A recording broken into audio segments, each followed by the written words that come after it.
నెహెమ్యా గ్రంథం 9వ అధ్యాయం 6 వచనాలు అందరం కలిసి చదువుకుందాం.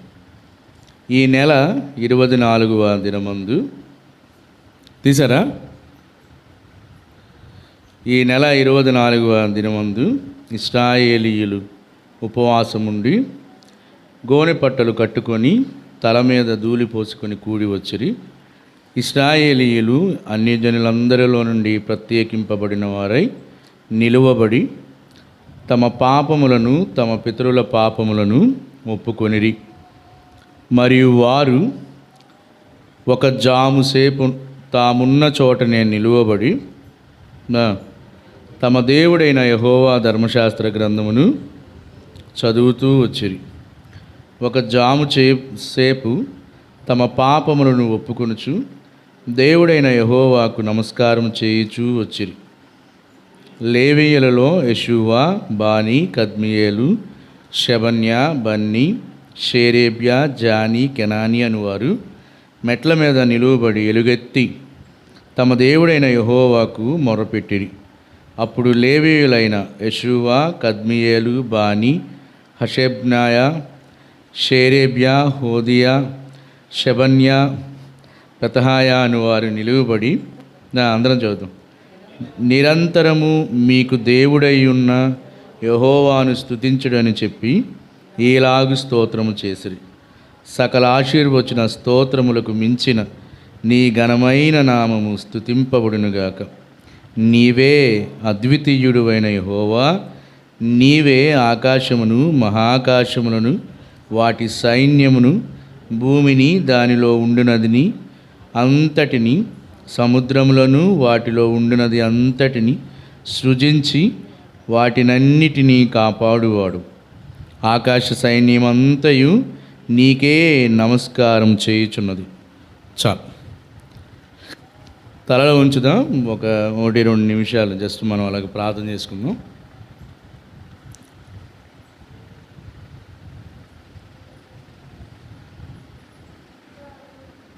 ఒకటి 2 నిమిషాలు జస్ట్ ఆరాధన కోసం. దేవుడు ఎంత గొప్ప దేవుడు, దాన్ని చూడడం కోసమే మనకు ఒక ప్రత్యేక సమయాన్ని కలిగి ఉన్నాం. అసలు దేవుడు ఏంటి, దేవుడిని ఎందుకు ఆరాధించాలి, దేవుని గొప్పతనం ఏంటి అని ఆలోచించడానికే మనం కొంత సమయాన్ని కలిగి ఉన్నాం. అది వ్యర్థం చేసుకోకుండా దేవా మిమ్మల్ని హృదయమార స్తుతించినట్లుగా మాకు సహాయం చేయవలసిందని ప్రార్థన చేద్దాం. ప్రియమైన తండ్రి, మీకు వందనాలు చెల్లిస్తూ ఉన్నాం. ఈ ఉదయకాలంలో మీరు మమ్మల్ని ప్రేమించి మీ పరిశుద్ధ దినములో, మీ శాంతి దినములో మేమందరం కనబడడానికి మీరు సహాయం చేసినందుకు మీకు వందనాలు చెల్లిస్తూ ఉన్నాం. మాకంటే గొప్పవాళ్ళు అన్నీ ఉన్నవారు చనిపోయారు, కానీ మేమైతే అయ్యా మీ దయ చొప్పున మమ్మల్ని అందరినీ మీరు కాపాడుతూ వచ్చినందుకు మీకు వందనాలు. ఈ సమయాన్ని దీవెనకరంగా చేయండి. మేము కలిగి ఉన్న ఈ ప్రత్యేక సమయాన్ని కేవలం ఆరాధన కొరకే, మీరు ఎంత గొప్ప దేవుడో చూడడం కోసమే, మిమ్మల్ని హృదయమారి స్తుతించడం కోసమే మాకొక స్పెషల్ టైం ఇచ్చినందుకు మీకు వందనాలు చెల్లిస్తాము.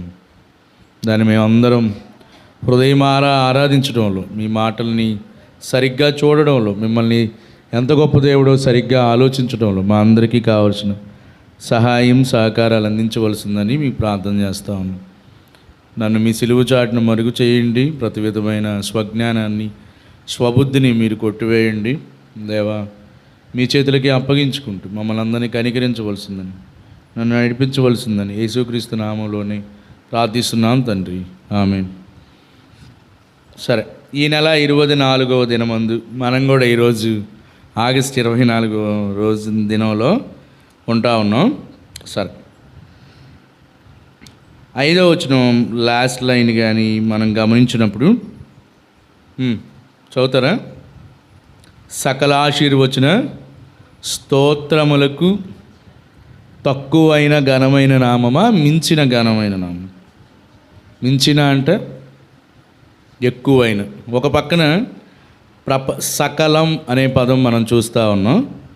సకల ఆశీర్వచనాలు స్తోత్రాలు ఒక పక్కన పెట్టి మన దేవుడైనటువంటి దేవుని నామాన్ని ఒక పక్కన పెడితే సకల ఆశీర్వచనాలు స్తోత్రాల కంటే కూడా ఘనమైన మించిన ఘనమైనటువంటి నామం ఆయన నామం. అర్థమైందిగా? చెప్తారా? సకల ఆశీర్వచన స్తోత్రములకు తక్కువైన మించినటువంటి ఆయన నామం. మనం గతంలో ఏం చూస్తాం వచ్చామంటే బైబిల్లో మామూలుగా పరిశుద్ధమైన జ్ఞాపకార్థ నామం అని, లేకపోతే యెహోవా నామం బలమైన దుర్గం అని అలా చూస్తూ వచ్చు. ఇక్కడ కొంచెం డిఫరెంట్గా ఏమని చెప్పండి, సకల ఆశీర్వచనాలు అలాగే స్తోత్రాలు వాటన్నిటికీ మించినటువంటి ఆయన నామం. మనం కలిగి ఉన్నటువంటి దేవుడు అంత గొప్ప నామాన్ని కలిగి ఉన్నాడు. కాబట్టి ఆయన నామాన్ని బట్టి మనందరం ఆయన్ని ఎంతైనా స్తుతించవచ్చు. రెండోది 6వ వచనం మనం చూసినప్పుడు, నీవే అద్వితీయుడు అయిన యెహోవా. ఆయన అద్వితీయుడు. అద్వితీయుడు అని ఎప్పుడు చెప్తా ఉంటే ద్వితీయం లేనివాడు. అద్వితీయుడు అంటే ద్వితీయం, అంటే రెండోది లేనటువంటి దేవుడు. ఆ ప్రపంచంలోనంట అద్వితీయుడు అని చెప్పాలి అంటే ఒక్కటే ఉండాలి. అతనిలాగా ఆమెలాగా చేయగలిగిన వాళ్ళు ఇంకొకరు లేనప్పుడు వాళ్ళ సంగీతం అద్వితీయమైనది అనే పదం ఉపయోగిస్తారంట. కానీ మన దేవుడు, మనం నమ్ముకున్నటువంటి దేవుడు, ఈయనకు సాటి అయిన వాడు ఒకడు కూడా లేడు. సాటి అయిన వాడు లేడు. ఆయనతో సమానమని చెప్పబడిన వాడు ఎవడు కూడా లేడు. సారూప్యం కలిగినటువంటి వాడు లేడు. కాబట్టి ఆయన అద్వితీయుడు, ద్వితీయం లేనటువంటి దేవుడు మన దేవుడు. ఎవరు కూడా పోల్చడానికి లేకపోతే సమానం చేయబడడానికి లేనటువంటి దేవుడు మనం నమ్ముకున్నటువంటి దేవుడు. తర్వాత గమనిస్తే, నీవే చదువుదామా, ఆకాశమును మహాకాశములను వాటి సైన్యం. మనకు ఆకాశం తెలుసు. ఒకవేళ పౌలు గారి మెసేజ్ వింటూ ఉంటే, చదువుతూ ఉంటే మహాకాశాలు కూడా తెలుసు. మరి వాటి సైన్యం గురించి తెలుసు అంటారా? ఆకాశం, మహాకాశం, వాటి సైన్యం. తర్వాత భూమిని దానిలో ఉండినది అంతటిని, సముద్రములను వాటిలో ఉండినది అంతటిని, చదవండి, సృజించాడా? సృజించి వాటినన్నిటినీ చెప్పండి కాపాడువాడు. కాబట్టి మన దేవుడు అన్నిటినీ, ఆకాశం మహాకాశాలు వాటిలో ఉన్నదంతా కూడా తెలుసు కదా. మనం ఒకవేళ మన సైంటిస్టులు, మన ఇండియాలో ఉన్న సైంటిస్టులు ఏదైనా ఒక శాటిలైట్ని, ఉపగ్రహాన్ని, కృత్రిమ ఉపగ్రహాన్ని ఆ స్పేస్లోకి, అంతరిక్షంలోకి పంపించాలంటే కొన్ని నెలల టైం తీసుకుంటుంది. చూడటానికి బాగానే ఉంది కానీ ఒక గ్రహానికి ఇంకో గ్రహానికి మధ్య చాలా కోట్ల కిలోమీటర్ల దూరం ఉన్నట్టు మనం చూస్తూ ఉన్నాం. మనకి సూర్యుడు చాలా దగ్గరగా ఉన్నట్టు ఉంటాడు కానీ 150 కోట్ల దూరం ఉన్నట్టు, కోట్ల కిలోమీటర్ల దూరం ఉన్నట్టు మనం చూస్తాం. 150 ఎక్కడే ఉన్నట్టు, మన నెత్తి మీదే ఉన్నట్టు మనకు అనిపిస్తుంది కానీ సూర్యుడికి మనకి మధ్య దూరం 150 కోట్ల కిలోమీటర్ల దూరం ఉంది. ఆకాశమును మహాకాశములను వాటి సైన్యమును, చదవండి, భూమిని దానిలో ఉండినది అంతటిని, సముద్రమును దానిలో ఉండినది అంతటిని, చదవండి, సృజించి అంతవరకే ఆపేశాడా? లేకపోతే వాటినన్నిటినీ కాపాడువాడు. ఏదైనా ఒక పెద్ద సీఎం మీటింగో పిఎం మీటింగో జరిగిందనుకోండి, ఒకవేళ ఫర్ ఎగ్జాంపుల్కి మొక్కలు నాటే ప్రోగ్రామే జరిగిందనుకోండి, స్వచ్ఛాంధ్ర, స్వచ్ఛ హరితాంధ్ర లాంటి ప్రోగ్రామ్స్ జరిగినాయి అనుకోండి, వస్తారు. ఆ టైంలో అసలు మాకు మించిన వాళ్ళు లేరన్నట్టుగా మొక్కలన్నీ నాటుతారు, ఒక ఫోటోకి ఒక స్టిల్ ఇస్తారు, అయిపోయింది. తర్వాత దాన్ని పట్టించుకునే నాదుడే ఉండడు. కొన్ని రోజులకి వెళ్తే, మొన్నే కదా సీఎం ప్రోగ్రాం జరిగింది, వాళ్ళు నాటిన మొక్కలే అంటే చూస్తే మనకేం కనపడు. దేవుడు సృజించడం మాత్రమే కాదు కానీ చెప్పండి, వాటన్నిటిని కూడా ఏం చేస్తూ ఉన్నాడు? కాపాడువాడు. ఆయన ఒక స్టెప్ వరకే కాదు, నెక్స్ట్ వాటినన్నిటినీ అవి ఎంతకాలం బ్రతుకుతాయో ఆయన చిత్తంలో ఎంత టైం ఉందో వాటన్నిటిని కూడా కాపాడేటటువంటి దేవుడు మన దేవుడు. సకల ఆశీర్వచన స్తోత్రములకు మించిన ఘనమైన నామం ఉన్నటువంటి దేవుడు. తర్వాత అద్వితీయుడైన దేవుడు, ద్వితీయం, ఆయనతో సమానం ఎవరూ లేరు. అలాంటి దేవుడు ద్వితీయం అని చెప్పడానికి ఎవరూ లేనటువంటి దేవుడు. తర్వాత మనం చూస్తే సృజించి అంతటినీ అందరినీ అంతటినీ సృజించి చెప్పండి వాటినన్నిటినీ కాపాడుచున్నాడు. ఎట్టి కొదిలేయలేదు. మన భాషలో చెప్పుకోవాలంటే ఎట్టి కొదిలేయలేదు. మన అందరినీ ఏదో వాళ్ళకి అన్నారుగా వదిలేయింది అన్నట్టుగా. ఒకవేళ మన పేరెంట్స్ వదిలేస్తే కొన్నిసార్లు ఎట్టి కొదిలేశారు వాడిని అన్నట్టుగా అంటారు. కానీ దేవుడైతే సృజించడమే కాదు కానీ మనల్ని అందరినీ కాపాడుచున్నటువంటి దేవుడు అని మనం చూస్తూ ఉన్నాం. నాకు ఇంకా ఇందాక మీతో అన్నట్టుగానే ఆకాశ సైన్యం అంతయు నీకే నమస్కారం చేయుచున్నది. సైన్యం ఉందా ఆకాశంలో? ఆకాశంలో ఆయనకి సైన్యం ఉందా?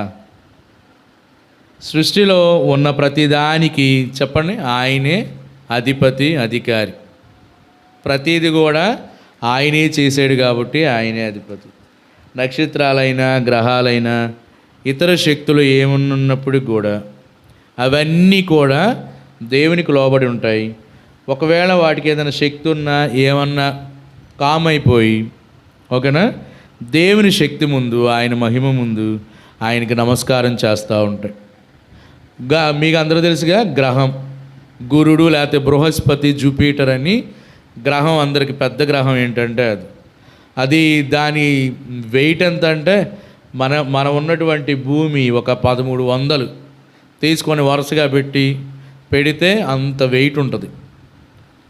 దాని అంత పెద్ద ఎన్ని చేసినటువంటి దేవుడు. అవన్నీ కూడా గ్రహాలన్నీ, నక్షత్రాలన్నీ, స్పేస్లో మనకు తెలియనటువంటి చాలా విషయాలు ఉన్నాయి.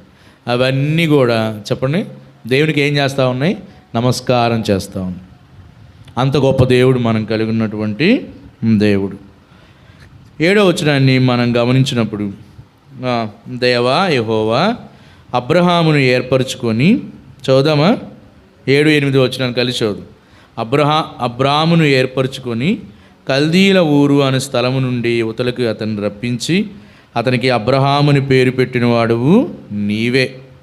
అతడు నమ్మకమైన మనసు గలవాడని ఎరిగి, చదవండి, కనానీయులు, హిత్తీయులు, అమోరీయులు, పెరిజ్జీయులు, ఎబూసీయులు, గిర్గాషీయులు, హివ్వీయులు, 7 రకాల జాతులు ఉంటాయి అని చెప్తా ఉంటారు. ఇంకోటి మిస్ అయింది ఏంటంటే హివ్వీయులు అని వారి దేశమును అతని సంతతి వారికి ఇచ్చినట్లు అతనితో నిబంధన చేసిన వాడువు నీవే. కాబట్టి అబ్రహాముని దేవుడు ఏర్పరచుకున్నాడు అనే విషయం మనందరూ తెలుసు. యువతలికి రప్పించి అనే పదం, తర్వాత పేరు పెట్టాడు అనే పదం. ఒక వ్యక్తిని ఇంతగా ఏర్పరచుకోవడం అంటే, ఇప్పుడు మనం కూడా చెప్తాం కదా, మనం కూడా అబ్రహాము సంతానమే అని చెప్పుకుంటూ ఉంటాం మనం కూడా కదా. యేసుక్రీస్తు అబ్రహాము, ఇస్సాకు, యాకోబులు ఆ తరంలో నుంచి యేసుక్రీస్తు వచ్చాడని మనం చెప్పుకుంటా ఉన్నాం. కానీ మన పితరుల గురించి ఒకవేళ అబ్రహాము అనుకుంటే, ఆయన దేవుడు ఏర్పరచుకున్నాడు, ఆ ఊరు అనే ప్లేస్లో నుంచి బయటికి రప్పించాడు, పేరు పెట్టాడు, పేరు కూడా మార్చేశాడు, నమ్మకమైన మనసు గలవాడని ఎరిగాడు. ఇదంతా బాగానే ఉంది. 7 జాతులు లేకపోతే 7 దేశాల వాళ్ళ దేశాన్ని అతని సంతానానికి ఇస్తాను అని చెప్పి అతనితో నిబంధన చేస్తూ ఉన్నాడు. పక్కన వాళ్ళ దేశం తీసుకొని అబ్రహాంకి ఇటువైంది, దేవుడికే తెలుసును. కానీ అది అబ్రహాం ఓన్ కాదు కదా, కానీ దేవుడి ఇష్టం. అది నిబంధన చేసినవాడు నీవే. కానీ మన పితరుడు, మన మూలం అని చెప్పడానికి అబ్రహాం కానీ ఆధారమైతే, ఆయన ఏర్పరచుకున్నది, ఆయన్ని ఊరు అని పట్టణంలో నుంచి యువతలకి రప్పించింది, అబ్రహాం అనే పేరు పెట్టింది. చెప్పండి ఇంకా ఏముంది అక్కడ? నమ్మకమైన మనసు గలవాడని ఎరిగింది, నిబంధన చేసింది మన దేవుడే. మనకు కూడా ఒకవేళ మనం కూడా వేరే ఊరి నుంచి ఇక్కడికి వచ్చి స్థిరపడ్డామేమో, ఏడుగుండ్లపాళ్ళు సువార్త దొరుకుతుందని దేవుడు ముందుగానే మన ఫ్యామిలీస్ అన్నిటినీ ఇక్కడ ఉంచాడేమో ఫస్ట్ నుంచి. ఏడుగుండ్లపాడులో రానున్న కాలంలో అలాగ ఒక చర్చెస్ ఉంటాయి, మీరు ఆ చర్చిలో ఉంటారు, పలానా సేవకుడు వస్తాడని దేవుని అనాది సంకల్పంలో మనందరం కూడా మన అడ్రస్ చాలామందికి ఇక్కడ నేటివ్ ప్లేస్ కాకపోవచ్చు, పుట్టిన స్థలం ఊరి ఇది కాకపోవచ్చు, కానీ మనం నమ్ముకున్న దేవుడు ఇలాగ చేసినట్టుగా మనం చూస్తూ ఉన్నాం. యేసుక్రీస్తుని నమ్ముకున్న తర్వాత మన పాప స్థితి పోయింది, మన విశ్వాసులం అని పేరు పెట్టాడు దేవుడు మనకి. మనను చూశాడు, నమ్మకమైన వాళ్ళలాగా అబ్రహాంలాగా మనను కూడా చూసుంటాడని మనం. తర్వాత 9వ వచనంలో నీతిమంతుడివై ఉండి నీ మాట చొప్పున జరిగించితివి. ఆయన నీతిమంతుడు కాబట్టి మనను కూడా నీతిమంతుడిగా చేశాడు.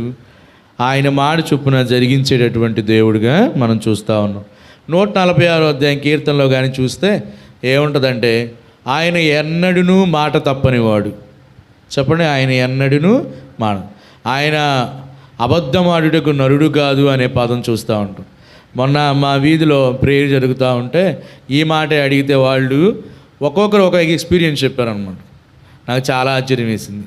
ఆయన ఎన్నడూనూ మాట తప్పనివాడు.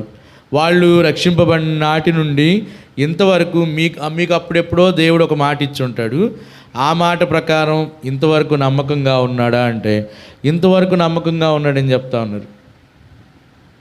ఒక అక్క అయితే నిన్ను సృజించిన వాడు నీకు భర్త అయి ఉన్నాడని తన సాక్ష్యం చెప్పడం.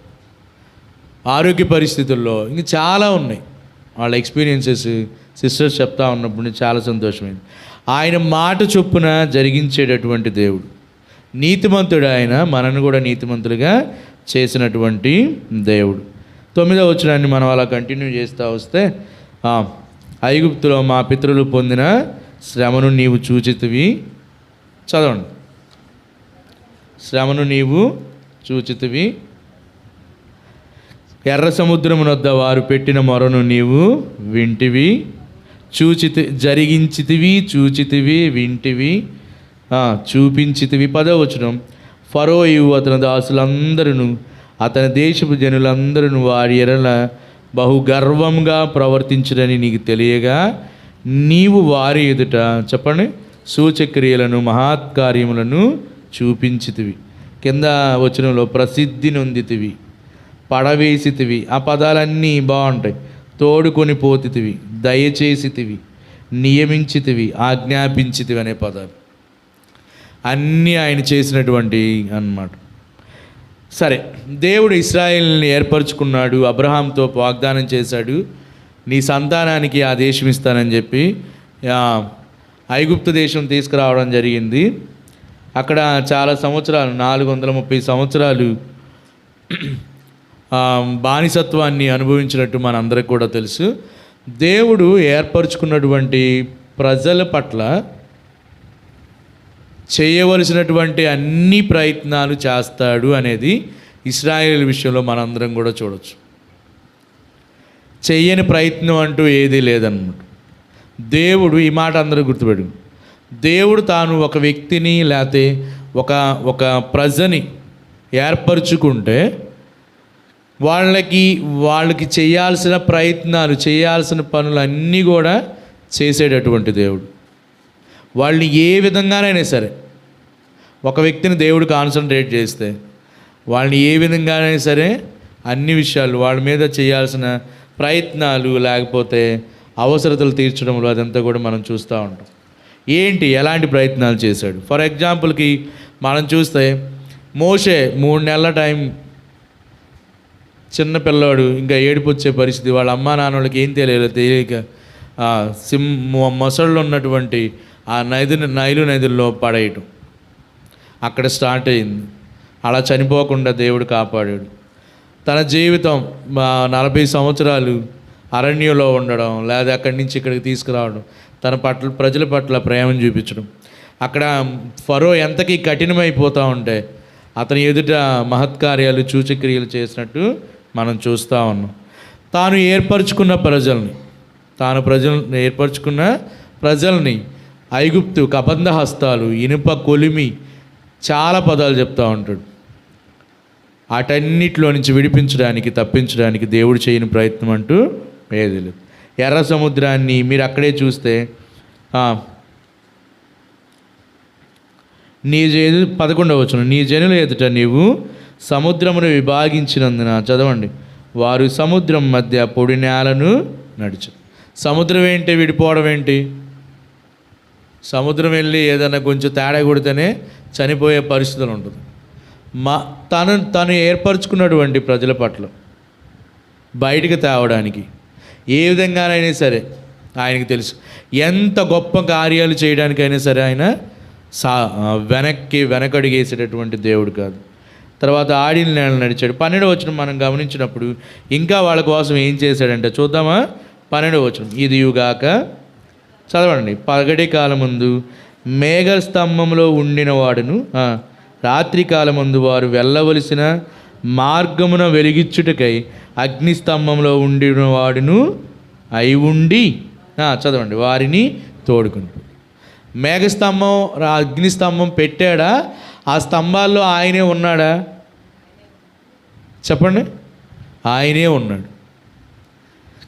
ఎంత విచిత్రం అంటే నాకు అర్థమవుతా ఉంది ఏంటంటే, తాను ఏర్పరచుకుంటే కొంతమంది జనాల్ని, ఇశ్రాయేల్ జనాన్ని తాను ఏర్పరచుకుంటే ఊరక మేఘస్తంభం పెట్టేసి వదిలేయచ్చు కదా. అగ్నిస్తంభం పగలంతా నీడ. ఒకవేళ 6 లక్షల మంది అనుకుంటే ఇశ్రాయేలీలు, 6 లక్షల మందికి ఎంత పెద్దది కావాలి మేఘస్తంభం? ఆయన సృష్టికర్త కాబట్టి ఏదైనా చేయగలడు. కాబట్టి వాళ్ళ మీద ఎంత ప్రేమ చూపిస్తూ ఉన్నాడు. ఆయనే ఉండి పగలేమో, పగటి కాలంలో ఏమో మేఘస్తంభంలో ఉన్నాడు, రాత్రి కాలమందు, ఆ పదం చదవండి, వారు వెళ్ళవలసిన మార్గమున వెలిగిచ్చుటకి. ఈవినింగ్ అవుతా ఉంది, ఇంకా కొంతసేపులో చీకటి పడిద్ది అన్నట్టుగా ఆయన మేఘస్తంభంలో నుంచి అగ్నిస్తంభంలోకి మారిపోతున్నట్టు. దాన్ని ఆలోచిస్తూ ఉన్నప్పుడు దేవుడు ఎంతైనా ప్రేమ కలిగిన దేవుడు అన్నట్టుగా మనం చూస్తూ ఉన్నాం. ఇన్ని చేశాడు. తర్వాత కిందకు వస్తే, కిందకి రండి ఒకసారి. 13వ వచనం మనం గమనించినప్పుడు, ఆయనే ఉండి సీనాయి పర్వతం మీదకి దిగి వచ్చి ఆకాశము నుండి వారితో మాట్లాడి, చూద్దామా, వారికి నీతియుక్తమైనటువంటి విధులిచ్చాడు, సత్యమైన ఆజ్ఞలిచ్చాడు, మేలుకరమైన కట్టడలను, ధర్మములను దయచేశాడు. వాళ్ళు ఎలా ఉండాలి? ఐగుప్తు దేశం నుంచి బయటకు వచ్చేసారు, ఒక కొత్త జనాంగంగా ఉంది. వాళ్ళకి ఎలాంటి రూల్స్ ఉండాలి? మేలుకరమైనటువంటి, నీతియుక్తమైన, సత్యమైనటువంటి వాటిని దయచేసినట్టుగా చూస్తూ ఉన్నాం. 14వ వచనం గమనించినప్పుడు, 15వ వచనం గమనించినప్పుడు చదవండి, వారి ఆకలి తీర్చుటకు, చెప్పండి, ఆకాశము నుండి ఆహారమును, వారి దాహము తీర్చుటకు బండలో నుండి ఉదకమును తెప్పించు. ఏందండి దేవుడు? మనం నమ్ముకున్న దేవుడేనా?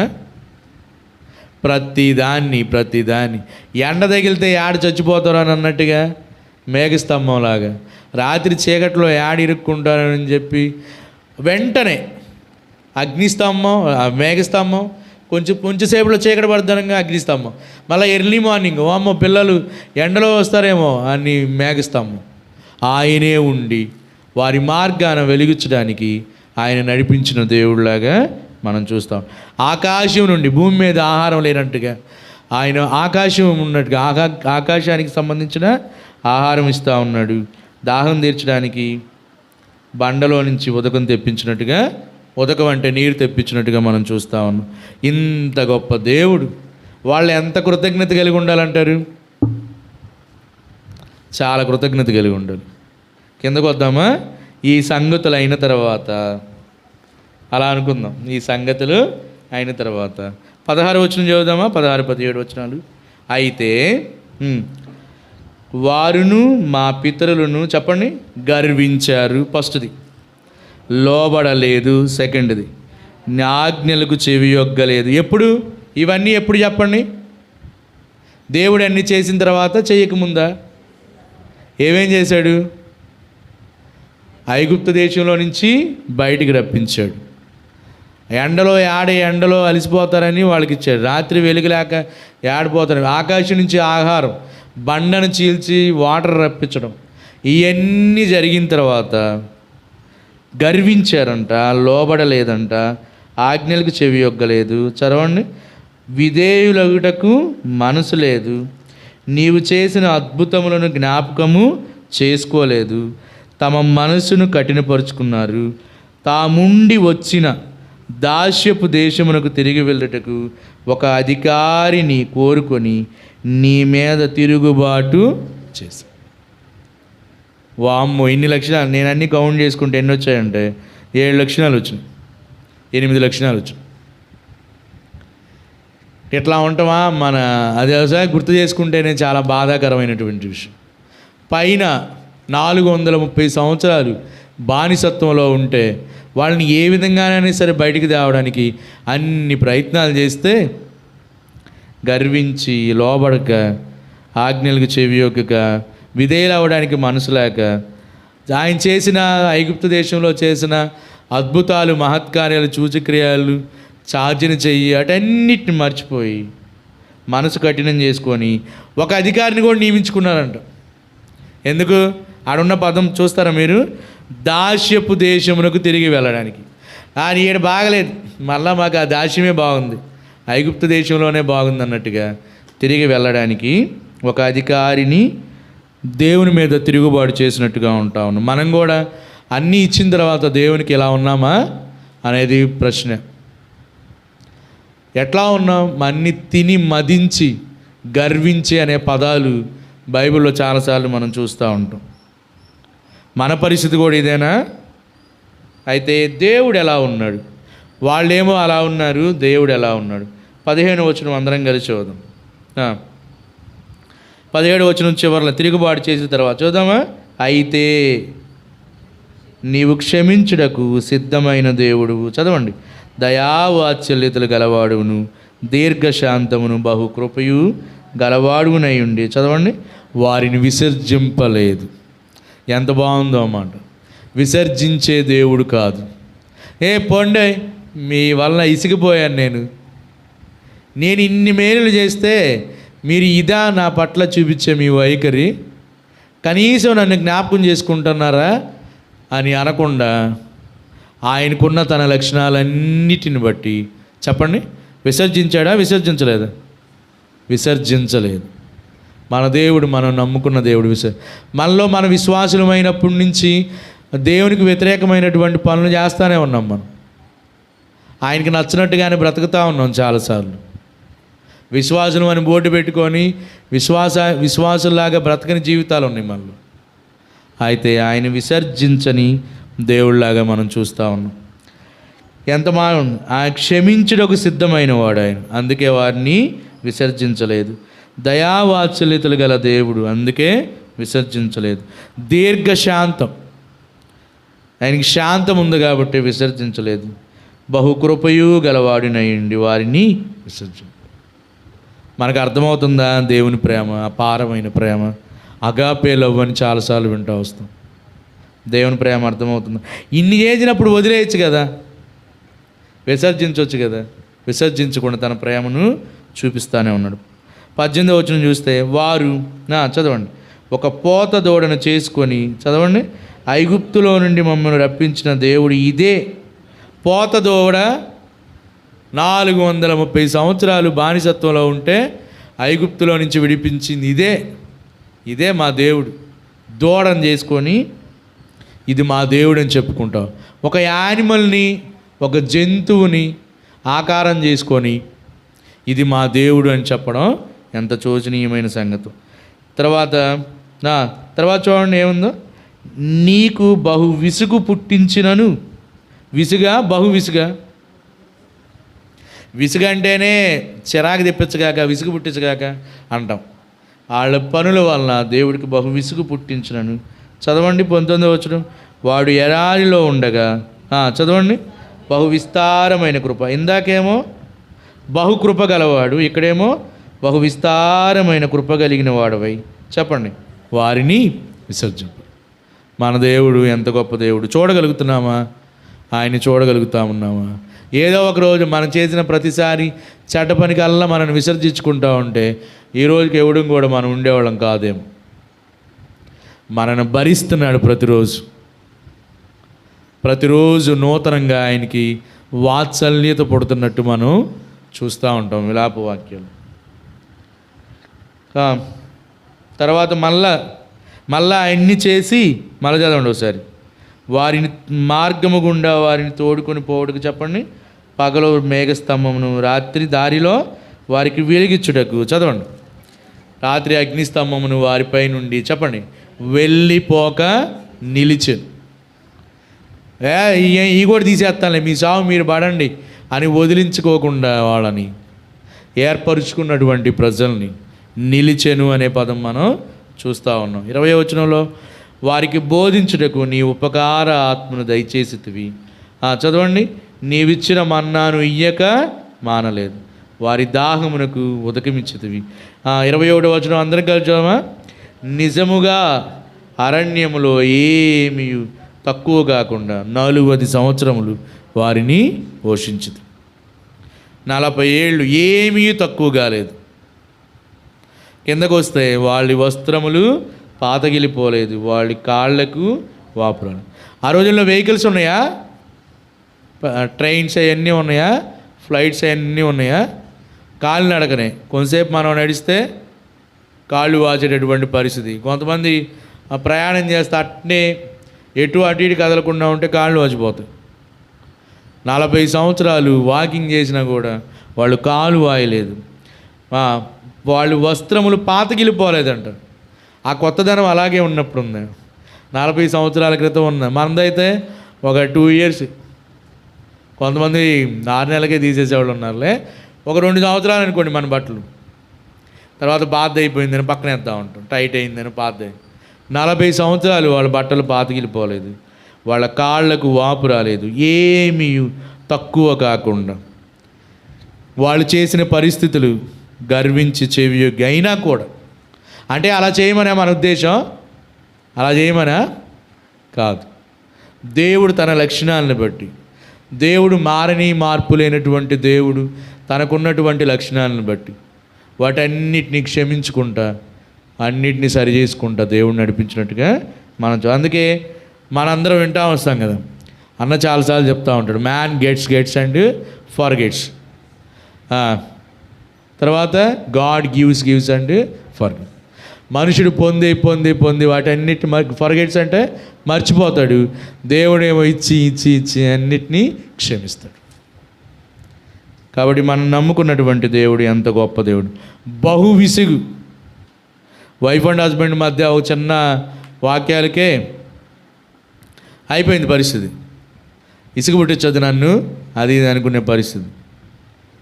కాబట్టి తలలు ఉంచుదాం. మనకేమర్థమైందో, ఆయన అద్వితీయ దేవుడు, సకల ఆశీర్వచనములకు మించినటువంటి ఘనమైన నామం, ఆకాశ సైన్యం సృజించడమే కాదు వాటిని వదిలేసేటటువంటి దేవుడు కాదు, ఆయన కాపాడే దేవుడు.